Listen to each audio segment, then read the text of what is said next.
Lahat pwede mong maging kaibigan, pero hindi lahat pwede mong pagkatiwalaan. Hindi lahat ng malapit, totoo. Hindi lahat ng taong laging kasama mo, kakampi mo. Hindi lahat ng tumatawa sa harap mo, masaya para sa'yo. At hindi lahat ng nagsasabing, nandito lang ako para sa'yo, ay totoo ang intensyon.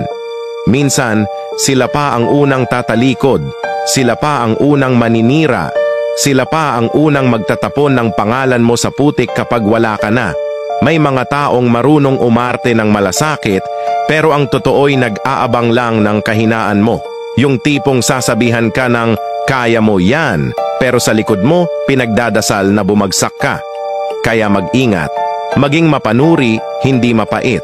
Maging maingat, hindi mapanghusga. Pag-aralan mong suriin ang kilos ng tao, hindi lang ang salita nila. Dahil ang tunay na kaibigan, hindi kailanman magtutulak sa iyo pababa, hindi magseselos sa tagumpay mo, at higit sa lahat, hindi ka tatalikuran kapag ikaw ay mahina. Paalala, ang mundo ay puno ng mga ngiting may lihim na itak. Kaya bago mo ibigay ang buong tiwala, obserbahan mo muna.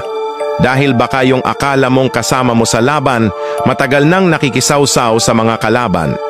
Totoong kaibigan, hindi kailangan ng madaming salita.